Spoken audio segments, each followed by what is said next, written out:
So matapos nga po ni-reveal ni Koki Kamida na unboxing event nila sa June 6 na gaganapin sa Japan, ay walang kasiguraduhan kung matuloy ang laban. Kung saan kasama sa event dito mga boss, ang dalawa sa mga bigati natin na pambato na sina Kenneth Lover at John Ran Casimero. Kung saan mga idol, nagbigay naman po ng mensahe si Alas sa kanyang promoter na si Koki Kamida. Aniyan ni Alas mga boss, kahit anong mangyari daw, palagi daw nakasuporta si Alas kay Kamida. Kahit ano man daw mangyari na hindi maganda, pinasalamatan din ni Casimero mga idol ang kanyang promoter bilang isang magandang handler sa kanyang mga laban at sa pagbigay nito ng opportunity kay Casimero para makalaban. Kaya kahit anong mangyari daw mga idol sa boxing event sa June 6, solid pa rin daw ang suporta ni Alas kay Kamida.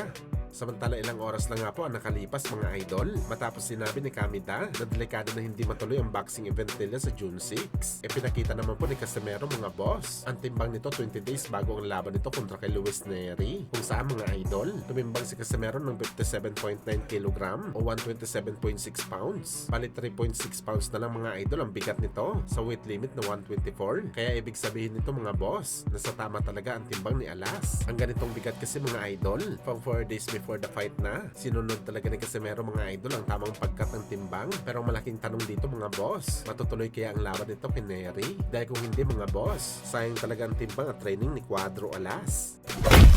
Sa kabilang banda naman mga idol, Antonio Margarito, pabor pa rin kay Manny Pacquiao na manalo sa laban kay Mayweather Jr. sa rematch nila na gaganapin sa September. Ano yan ni Margarito mga boss? Hindi niya daw sa minamaliit ang galing ni Floyd. Malaki daw ang tsansa nito na manalo sa bakbakan. Pero aanig daw siya kay Pacman dahil mas aktibo daw si Boss Manny. Iba daw talaga ang batak ng katawan mo kapag aktibo ka sa aktual na bakbakan. Lalo pa malapit na mag-50 anyos ang dalawang fighter. At para pa kay Margarito, ano man daw maging resulta ng laban ni Pacman at Floyd, sigurado daw siya mga boss na maganda ang bakbakan na to sa dahilan na basta si Pacman ang lumalaban, magdadala talaga ng exciting na laban kahit sino man ang kalaban. Kaya susuporta daw si Margarito ng live sa laban ng dalawang legend.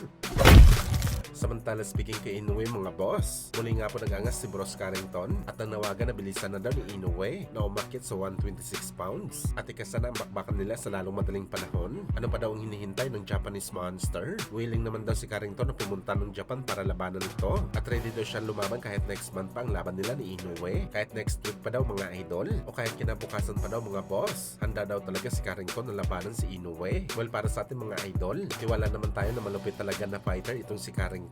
Pero kung skills ang pag-uusapan mga idol, ang layo talaga nito kay Inoue. Malaki lang talagang katawan ni Carrington. Ito lang talagang panglaban niya kay Inoue. Halos mabugbog nga si Carrington sa huling laban nito kay Castro na isang class B na fighter si Inoue pa kaya. At hindi talaga natin nakikita mga boss na kaya talunin ni Carrington itong si Junto Nakatani sakaling maglaban sila sa 126 pounds. Mas solid na fighter itong si Nakatani. Mas matangkad at mas malakas ito kumpara kay Carrington.